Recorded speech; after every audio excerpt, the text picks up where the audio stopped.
Salut les movers, nous sommes ce soir à la Cinémathèque de Porto Vecchio et je m'apprête à recevoir le réalisateur du film Une vie violente qui vient de sortir à la semaine de la critique à Cannes. Le réalisateur, c'est Thierry De Peretti. Thierry De Peretti, merci beaucoup de nous recevoir, c'est très gentil à vous. Vous êtes ce soir à Porto Vecchio pour présenter votre film Une vie violente. Moi je voudrais revenir un petit peu sur votre parcours. Il a débuté en 70 à Ajaccio. Vous êtes né le 19 novembre d'ailleurs comme moi, donc ça a des grands hommes. Oui, c'est vrai. Qu'est-ce qui vous a poussé, qu'est-ce qui a déclenché votre passion pour le cinéma? C'est difficile de dire en quelques mots. Je pense que c'est plusieurs choses. Je pense que c'est les films déjà.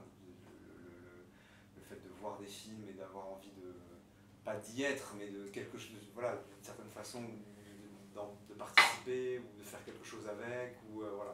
Je pense qu'au début c'était les films de Louis de Funès qui m'ont fait... voilà, la passion de Funès. Ouais, c'est la passion de Louis de Funès en me disant, petit, c'est très compliqué, enfant, de comprendre que c'est un film et que c'est pas la réalité, que ça se fabrique et qu'il y a des acteurs, et voilà. Je pense qu'à partir du moment où j'ai compris qu'il y avait des acteurs qui faisaient rire et qu'en plus ils étaient payés pour ça, je me suis dit, ouais, je veux faire la même chose, moi je veux faire ça, je veux être Louis de Funès. Mais en tant qu'acteur? En tant qu'acteur, oui.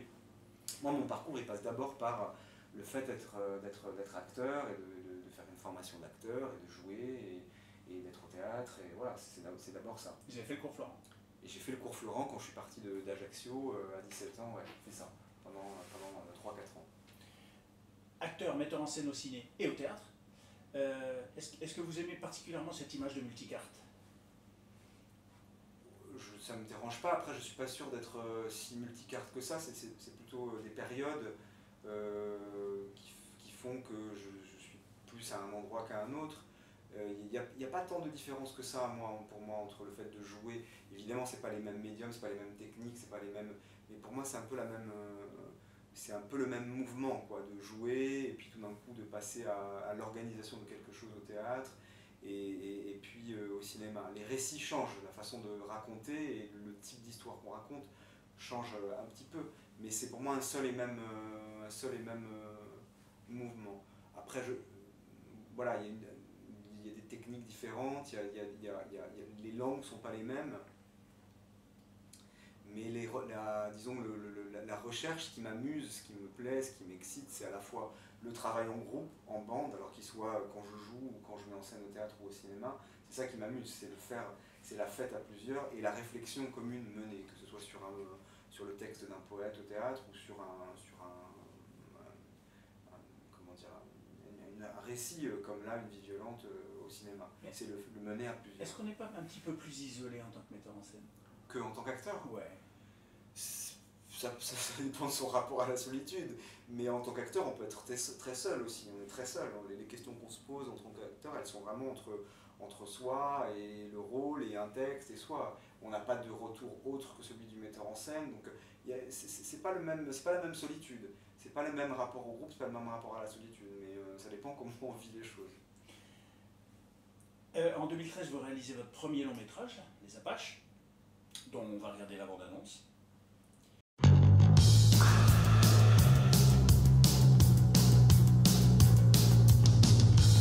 Vas-y, sors maintenant, sors! C'est bon, calme-toi! Tu sors! T'es dans quoi? On dirait que t'es chez toi! C'est pas chez moi, mais je travaille ici. S'il y a un problème, c'est moi qui te prends. Tu les as pris?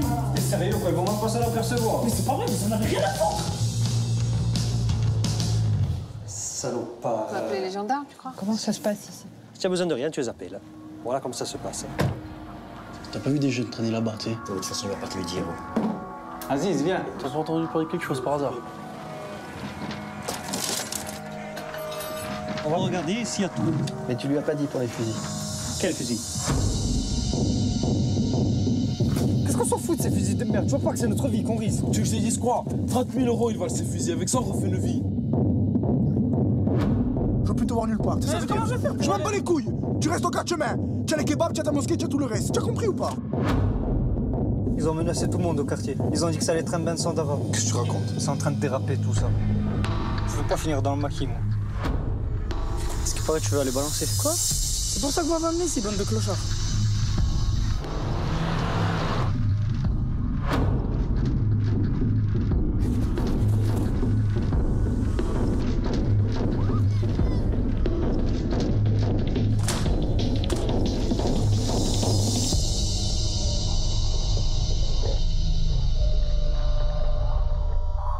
Qu'est-ce qui vous a poussé à franchir le pas du long? Ça s'est fait aussi en plusieurs étapes. En tout cas, ce qui était sûr, c'est que j'avais envie de filmer en Corse, parce que voilà, ça, c'était assez nécessaire, c'était assez clair dès le moment où je me suis dit j'ai envie de faire des films, et surtout dès le moment où on m'a donné la possibilité d'en faire, dès mon premier court-métrage, il était voilà, évident que c'était ici que je voulais tourner, que j'ai passé beaucoup de temps à... La transition entre le théâtre et le cinéma a été assez longue, parce que comme j'ai pas fait d'école de cinéma, de réalisation, etc., il a bien fallu, même si j'ai passé ma vie à regarder des films, il a bien fallu que je me branche, que je me connecte sur le fait de maintenant je regarde des films et je vais en faire. Donc qu'est-ce que c'est fabriquer un plan?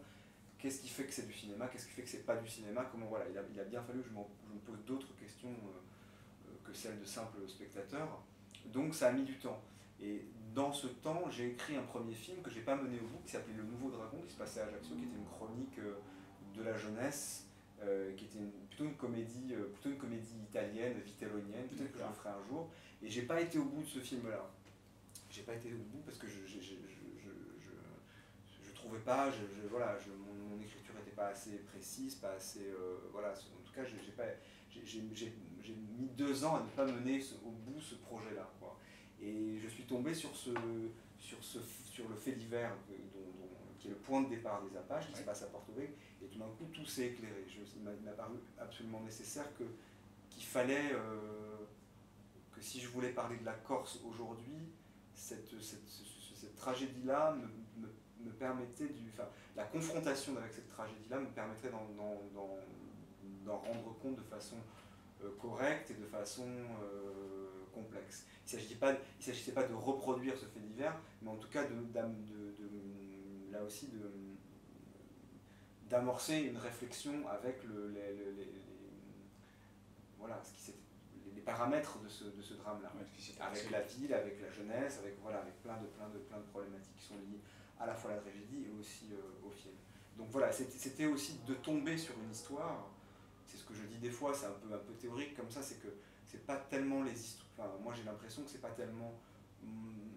On choisit pas tellement les histoires. On choisit pas tellement les histoires qu'on va raconter ou qu'on va décider de filmer. Mais c'est plutôt les histoires qui nous choisissent, quoi. C'est-à-dire à un moment donné quelque chose arrive, on se dit mais ça il faut je peux pas faire autrement que de le faire. Comment vous définissez comme metteur en scène? Je ne saurais pas dire, je suis...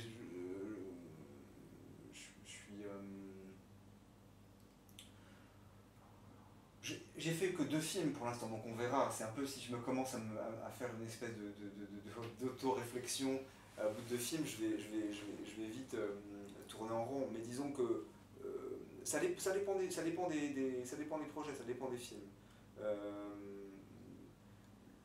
La question du réel évidemment m'intéresse. Quand je dis le réel, ça ne veut pas forcément dire que le réalisme c'est ce que je préfère le plus, mais en tout cas la confrontation avec le réel, qui soit le réel d'une époque, le réel d'une société, avec les lieux. Voilà, j'aime ça, j'aime filmer les gens, j'aime filmer les personnes, j'aime filmer les gens avec qui je passe du temps, j'aime les lieux que je filme, et je me dis, en tout cas, si je dois faire un lien entre les 2 premiers longs métrages et même les courts métrages, pour l'instant mon souci, il est d'arriver, que ce soit en écrivant ou en mettant en scène, à attraper quelque chose de la société et de l'époque. Voilà. Et donc, en ce sens-là, peut-être que voilà, ce qui me définit, c'est ça, c'est une envie d'être vraiment en prise réelle et en prise la plus étroite avec, avec voilà, une société, une époque. Alors, vous êtes à Porto-Vecchio donc pour présenter Une vie violente. C'est une histoire inspirée encore de faits réels. Racontez-nous un petit peu. Alors d'abord, on va regarder un extrait. Putain, mais ce que tu comprends pas, c'est que tu fais appel à des entreprises étrangères. Tu comprends ça ou pas? Mais franchement, je m'en fiche d'où elles viennent. C'est pas leur nom que je regarde, non, mais la façon dont elles fiches. travaillent. Tu t'en fiches, hein? Je m'en fiche. Tu t'en fiches. Tu veux pas prendre de Corse alors? Tu veux prendre des Corses ou pas? Dis-moi. Tu veux prendre des Corses ou pas? Tu veux pas en prendre, c'est pas grave. Tu veux pas en prendre, c'est pas grave. Tous les mois, tu vas payer. À la fin du mois, il y a une enveloppe. C'est comme ça que ça se passe ici. Comme ça, son cousin, il aura de l'argent. Tu le comprends ça ou pas? Ah, c'est pas sérieux, franchement. Chaque décision que tu prends implique des conséquences. Ça, c'est la vie. On rétablit la balance. Ben, ce que je veux vous dire, les gars, c'est que je paye déjà. Et il y a des plus gros que vous. Vous croyez tout de même pas que j'ai pu entreprendre tout ça tout seul, sans la moindre protection. Je suis pas un idiot quand même. La preuve, ils sont où là? Mais vous savez pas qui ils sont. Ils sont où là? Vous comprenez pas à qui vous avez Bah, affaire. appelle-les, allez, appelle-les. Allez, appelle. Ah. Appelle-les. Alors, t'es ce que tu vas regarder, un protecteur, qu'on a plus besoin d'eux. Tu comprends pas? Désormais, les protecteurs, c'est nous. Dis-leur que nous, c'est les intérêts du peuple qu'on défend. Tu veux des entreprises étrangères? T'as le droit. On va pas te l'interdire. On n'est pas en Corée du Regarde-le Nord. quand il te parle. Mais il y a une taxe pour ça et c'est normal. Avec cette taxe, on va faire des choses utiles. Comme former son cousin, par exemple. S'il manque un savoir-faire qu'il n'a pas, ça va le servir à lui de le donner. Mon cousin, il est bon, c'est une flèche. T'es lucide, prévoyant. Donc ça va plus t'échapper qu'ici c'était une zone de combat. Ah, dis-toi que tu participes à l'effort de guerre. Tu devrais être heureux. Si vous faites ça, je coule. Je me bats les couilles que tu coules, je te le dis. Arrête, dans un mois, on passe et tu vas payer, je te le garantis.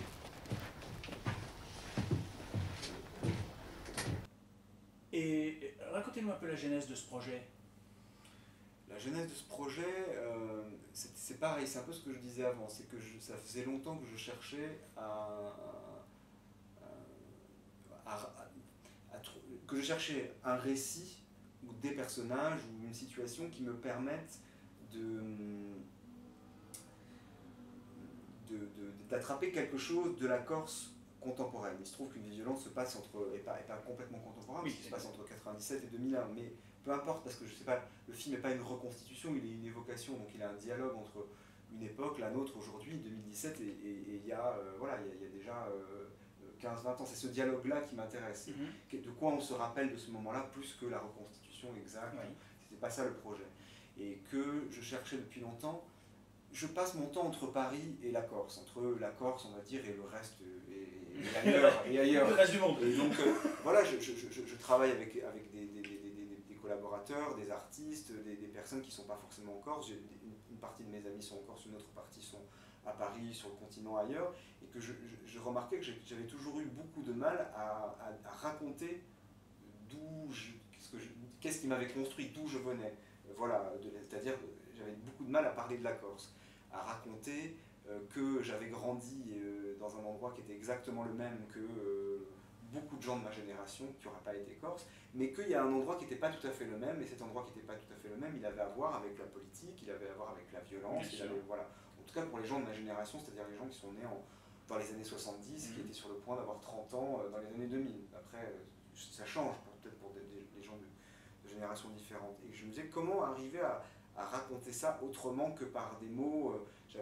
Voilà. Et je cherchais depuis longtemps un récit qui me permette d'embrasser cet état-là que je voulais donner.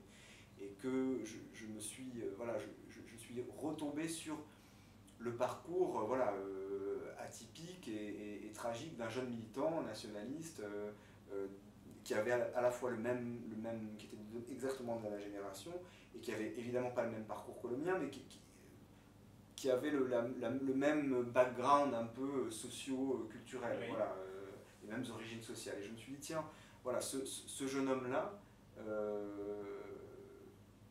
son parcours, son destin, va me permettre avec lui, on va pouvoir rentrer dans ces différents cercles que je trouve à la fois compliqués à saisir et en même temps assez passionnants, va me permettre de rentrer dans ce que j'appelle moi un état de la société corse à un moment.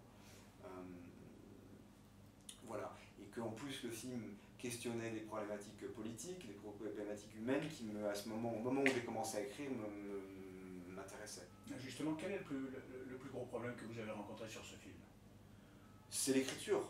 L'écriture, c'est d'avoir un récit qui permette de rendre compte, encore une fois, de la complexité des choses, de leur beauté, de leur mystère. Et en même temps, ce qui était très difficile, c'est que, on va dire, moi je signe pas le film définitif, ni sur la Corse, ni sur cette période-là. C'est un film qui est mon point de vue, qui est la façon dont je ressens les choses et la façon dont je me rappelle des choses. Il n'est pas simplement que mon point de vue d'ailleurs, puisqu'il est aussi celui de tous les acteurs, une partie des acteurs qui ont participé à la fois à la fabrication, au tournage, mais aussi à l'écriture, à la conception du film. Mais ça, c'était une difficulté, parce que c'est une partie de l'histoire en Corse qui appartient à tout le monde. Donc c'était la question, c'est pas tant la question de la légitimité, puisque le jeune homme dont je parle, le héros dans le film, il passe par la lutte armée, il passe par le nationalisme, voilà, ce qui n'a pas été du tout mon cas. Donc je me suis dit, voilà, quelle est moi ma légitimité à parler de ça? Ma légitimité, elle est en tant que cinéaste, c'est-à-dire de prendre la parole et de dire, voilà, en tant que cinéaste, je vais faire les choses le plus sérieusement possible pour que quelque chose de ce que je ressens soit perceptible et y rendre justice comme il se doit. Mais ça, c'était une question. Voilà, c'est une question qui inhibe un peu en disant est-ce que je peux, est-ce que j'ai le droit de le faire, parce que c'est pas tout à fait, c'est à la fois j'ai été percuté par les choses, mais pas de la façon, j'ai pas été évidemment au premier rang. Voilà, est-ce qu'on peut le faire, est-ce qu'on peut se saisir d'une histoire qui est aussi récente, aussi douloureuse, est-ce qu'on peut le faire? C'est des questions comme ça, il y a à la fois des questions morales et aussi des questions comment dire, de se dire est-ce que ce que je vais écrire va être suffisamment suffisamment juste, suffisamment précis pour rendre compte d'une complexité, parce que je trouve que c'était ça qui est beau, c'est le mystère et la dimension irréductible des choses et des événements. Et puis ça a à voir avec l'histoire de la Corse aussi, même si c'est pas un film historique, c'est pas un film de reconstitution historique, tout ça, mais ça a à voir avec ça. Donc voilà, c'est à la fois des questions morales et des questions de pure organisation du récit. Apparemment, donc il a été présenté à Cannes. Ouais. Apparemment, les retours sont très bons, visiblement, un peu partout. Ouais, jusqu'à présent, les retours sont... Exactement. Donc, longue vie au film. Hein. Merci. Moi, je voudrais savoir maintenant, quels sont vos projets? Parce que là, maintenant, il y a plusieurs projets. Il y a un peu de repos, il y a plusieurs projets. Je réalise un film, un moyen-métrage là, sur Marseille au mois de septembre. Oui. Et probablement un prochain film, voilà, le film dont je te parlais, auquel que j'ai pas achevé, il est probable que je le reprenne.